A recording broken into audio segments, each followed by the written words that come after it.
What's up, bros, and welcome to another Brograph motion graphics tutorial.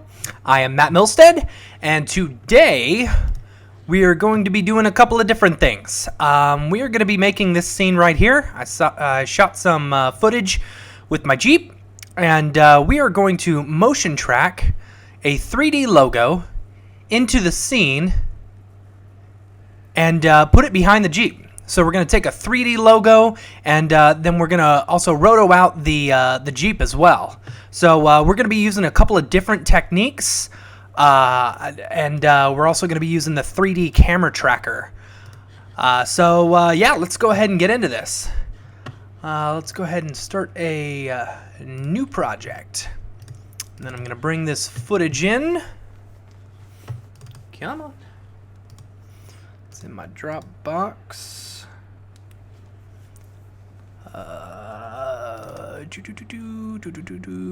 And I'll have all this stuff for you. There it is. All right, let's go ahead and throw that into a new composition. Now you can see we've got this right here. And then the first thing we're going to do is we're going to go ahead and motion track this. So the best way to do that, you just click on it, and then you've got your little track camera button right here. So you just click on that, and that'll bring up a 3D camera tracker. Now with this shot, as you can see, now the one great thing about the 3D camera tracker is it'll analyze in the background. So you can still continue working and doing whatever you need to do while it's analyzing in the background. Now you can see I didn't shoot it on a tripod, but I was standing pretty still. We still have a little bit of shake, but that's okay. Now if we just do the standard 3D camera tracker, it's going to mostly track the Jeep. And there's a couple of different ways we could do this. Basically, one is we could mask out the Jeep, pre-compose it, and then track the pre-composed one. Or we can go into advanced, and instead of auto detect, we can do a tripod pan. Now I wasn't on a tripod, but you know, my body kind of acted like a tripod because I wasn't moving around. So we're going to go ahead and do that, and we're going to let this chew through that. So basically with the tripod pan, it's not going to see all the ones on the Jeep. Well, it will, just it won't be focusing solely on the Jeep. It'll be focusing on the background as well. So it'll kind of get a whole view of how it should look. Now, while this is analyzing, let's go ahead and make our 3D logo. We'll open up Cinema, and then I'm going to go into my settings. Output, I'm going to do HDTV 2997. I'm going to do current frame because I really only need one frame. Let's set up where we want to save this. I'm going to call this Jeep Toot Oriole. Tutorial 6. I'm going to save that into my render. And then we're going to turn on our alpha channel. Now let's go over to our anti-aliasing. We're going to put this at best. 1.1 should be good, and I think that's about all we need.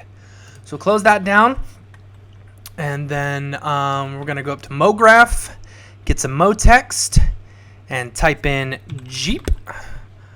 And now the Jeep font is Helvetica and bold. What a surprise. Alright, so let's go ahead and add some caps to that. Let's add a fillet cap on both sides. Let's put this about to 0.1. I've got this set on feet. I don't know why. I've been meaning to change that. And 0.1. And we'll do about 5 steps. Make it real smooth. Real nice. Alright, so let's make our depth a little bit more. Oh, geez. Let's bring that to about maybe 2.5. Maybe a little bit less. Let's do 2. Yeah, that's good. Maybe 1.75. Okay, that looks pretty good. And then, all right, let's give it a texture. So we'll double click on our materials, and we basically want some reflectivity, we want some specular, and we want some color. So on the color, actually brought up the Jeep color right here, and I'm going to double click on the color. Let's see if I can actually bring this up at the same time. Color picker, boom. Boom, bam, baby. And we'll just color pick this green right here. All right. Now our reflection, let's do about 45. I've noticed the darker the colors are, the less reflection you need in order to really see it. 45 may be too much, but we'll see. All right, and then on the specular, like Dave said, we want it high and thin. So we'll go ahead and add that to our motext. And now we need some lights and an environment. Let's go ahead and do a spotlight. So we are going to bring this back. Now Dave went over a little bit better on how to really make some good shiny logos. I'm just doing a quick and dirty way, adding a couple lights, just kind of so that we can get it into our scene. Let's see, let's bring that back a little bit. And then rotate a little bit more. And I think that should be, yeah, that's pretty nice. Picking up some good specular right there.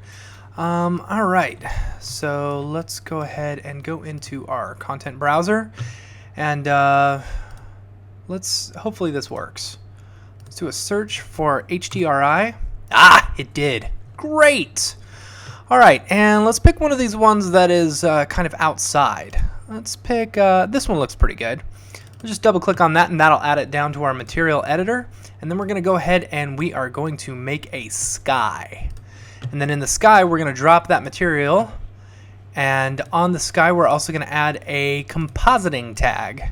And we do not want it to be seen by the camera. So now when we render it, you can see, whoo, that is super shiny. All right, maybe bring that reflectivity a little bit down. Let's go to like 35. We'll see how that looks. Yeah, that's pretty good. All right, so we've got that. And then let's go ahead and save this. Jeep Toot Oriole. Save that right there.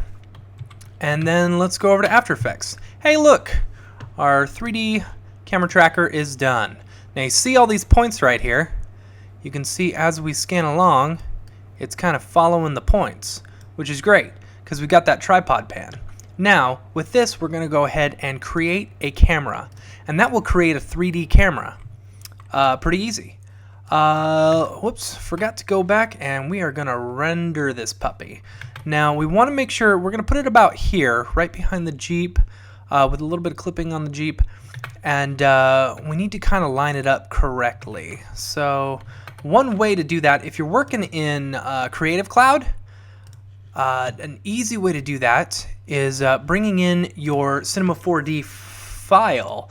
Now if you don't have Creative Cloud, one, you should get it because it's pretty awesome, and two, you can just continually save out your file. I know it's kind of a pain, but you can do that, and it'll keep on updating. Well, this Creative Cloud allows you to use Cineware in order to bring in your picture or your 3D animation. So this, since we're just using a still, we're going to go ahead and get this lined up the way we need it. And we'll save that, switch over, and it'll update automatically. And we kind of want to move this a little bit more. Let's see, something like that maybe. Let's see how that looks. That's getting closer. Let's go maybe like that. Yeah, maybe over a little bit more. Don't know why it's doing that. Shouldn't be doing that. There we go. Yeah. It's all about fine-tuning and getting it just about right. Oh, that'll work. That's good enough for government work. All right, so we've got that, and we can either keep the Jeep Tutorial Cinema 4D as our still, or we can go ahead and render one out. I like to render one out just because I feel like it's a little bit faster, and it doesn't have to work with that Cinema 4D file, and boom, we're done. So a lot less work, and we can just go ahead and delete this out of our sequence, and then we are going to bring in that Jeep tutorial TIFF. And straight, unmatted, and bring that down. And now you can see it in our scene. And when you make this a 3D layer, basically it's going to see this 3D camera track, and it is going to hopefully follow it. Let's go ahead and let this load, and I can show you a preview. And you can kind of see it right now as it's doing its RAM preview. It's following that pretty well. And I've kind of found this to be the case with the 3D camera tracker. It's really nice, just being able to pull that 3D camera track data. And there you go. I mean, that was surprisingly easy. We've just tracked a 3D object into our scene. All right, and now we're going to make it look nice. What we're going to do is we're going to duplicate this footage down here and bring it above our Jeep, or our Jeep logo. And then we're going to use the Roto Brush in order to kind of mask around this. Now, there's a couple different ways you can do it. I just want to show off the Roto Brush. I'm going to show you another way that you can do things a little bit later on. Sorry, where we can mask out other things using a different technique. So click on the Roto Brush. You're going to go to the beginning of your sequence and then double click on your layer. Now you've got this plus sign and you got this minus sign. If you hold down the command key and click, you can moving up and down will change your brush size. So we've got this plus, and we want to go ahead and highlight all the parts in our Jeep. And the Roto Brush works really well with things that have really high contrast. So you see the Jeep is black and the cement is white, so it's going to do a real good job of tracking this. So start from the beginning. That's good. We're not going to worry about the antenna. We could do it. Whoops. We could do that if we wanted. But it's going to be a lot of work, and I'll show you another technique in a little bit that you could use to make it a little bit quicker. So we've got this all highlighted. If you get some parts that you don't need, you can just Alt-click, and that will delete those parts. Whoops, let's go ahead. We won't really need the top, but let's go ahead and do it anyway. All right, so now that we've got that, you've got 3 different modes where you can see things. You've got your alpha mode, or your Luma mode. You've got your pink outliney mode, and then you've got the red mode, or whatever, where it'll basically show you what you are getting and what you're not. I like the red mode a lot, but for now I'm going to use the pink outliney mode. So now that we've got this all set up, let's go ahead and hit play, and that'll crunch through it. Now you can see as we go along, we kind of lose a little bit of the top here. So one thing with Roto Brush is you're going to make sure that you catch those, because if you don't, now notice this green bar. It's our progress bar. Once I go back to the middle and I kind of highlight a new little area, it's going to delete everything after that. So you got to kind of keep up with it and make sure that you're paying attention. Otherwise, you're going to have a lot of work on your hands. And we'll go ahead and click this and let it crunch through the rest. Oh, and it gets best resolution if you're doing it at full. So let's go ahead and start that over from the beginning so that we can really get the best. Okay, now that that's chewed through that, let's go ahead and hit play, and you can see that that's done a pretty good job roto brushing that out. So now that we've done that, we are going to go over here and we are going to freeze the frames that we have brushed out. Now comes more waiting.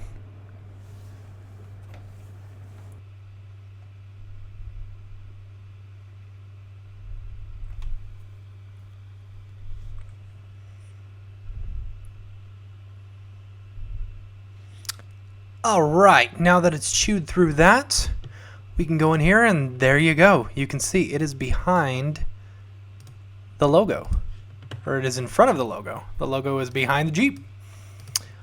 Let's go ahead and hit play. We can see this in real time. You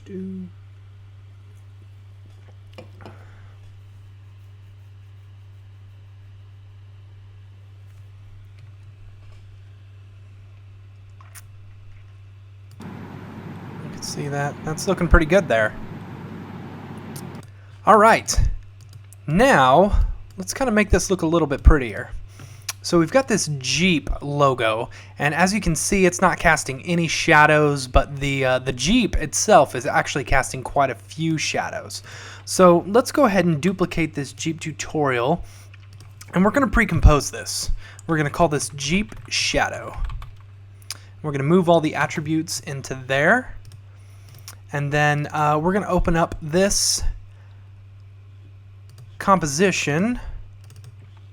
Oops, I'm on my Roto Brush, so it keeps on opening that instead of the composition. Okay, and then we are going to, whoops, got to remake that a 3D layer. And then I'm going to add a new solid. Doesn't matter what color you make it. And I'm going to put that behind the Jeep tutorial. And then I'm basically just going to create a mask in all of these empty spots where you can see through the letter. Now you'll see why here in a second. That up. Because basically when we're creating these shadows, we don't want anything to go through, because as you can see here, it wouldn't really be going through there. Alright, so then we pull this shadow, and then we're gonna pull this down here, pull it over, probably to right there, and then we are going to scale it just along the Y, and then we're gonna rotate it just a little bit along the Z. Alright, that looks pretty good. And then effect, perspective, drop shadow, and we are going to do shadow only. So as you can see right here, that kind of went through a little bit. We can go in and we can kind of clean that up right here. We'll go back. There you go. And then let's make that scale a little bit more, a little bit less. Then we're going to move this up.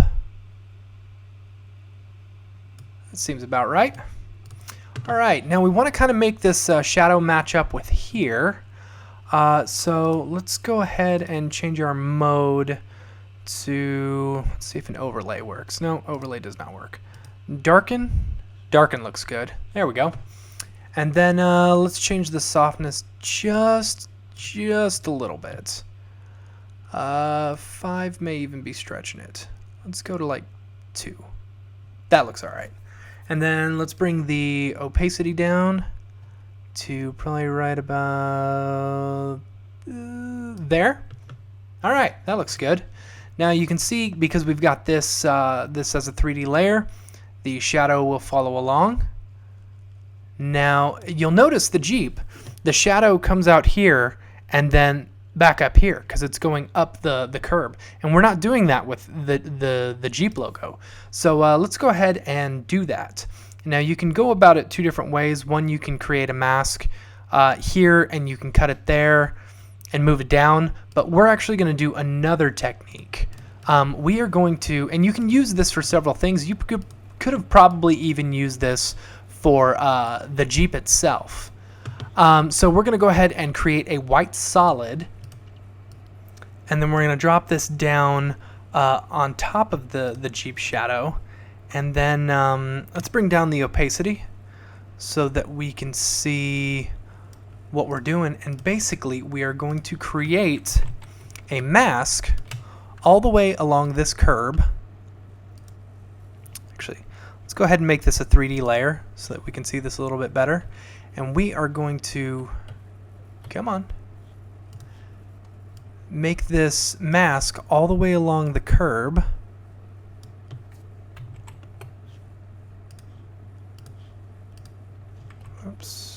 masks.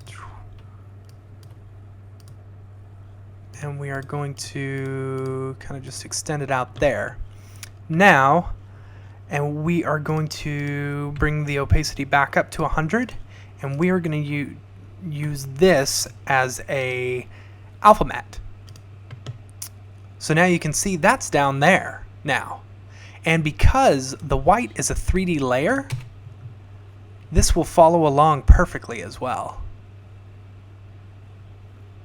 As you can see with it kind of chugging along there.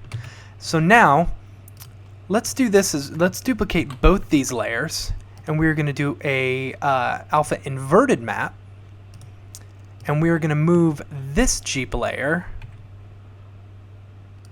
up a little bit. That looks about right. Oh boy, why? Oh, I turned that off. There we go. Now we got it behind the Jeep and we got it going up the curb. And let's go ahead and do a RAM preview on this. Now you can add, if you want, you can add some motion blur. I don't think it's really going to do much, but you can add it if you want. Sometimes if you've got some really intense scenes that are moving pretty quick. First of all, I don't know if the 3D camera tracker will be able to handle it, but if it can, you'll get that cool motion blur as well. Let that chug through that. Let's center this up. And there you go. Yeah, that's tracked pretty well into place, and it'll follow along. Hey, look, we didn't even have to worry about the antenna too. Just barely hit the side. One last thing we can kind of do in order to kind of sell this, we could add a fast blur, probably about 2%. I don't want to add it to the shadows. I want to add it to the actual logo itself. We can do about 2. And that'll kind of make it look a little bit more like it's in the scene. And that looks pretty good. So there you go. I've got these assets for you on the website to download. So make sure and check us out, www.brograph.com. Check out our YouTube page under Brograph Tutorials, and follow us on Twitter, and like us on Facebook. And Dave should have another one up here in a couple of days, and we'll keep on chugging along. So thanks for tuning in. We'll see you next time.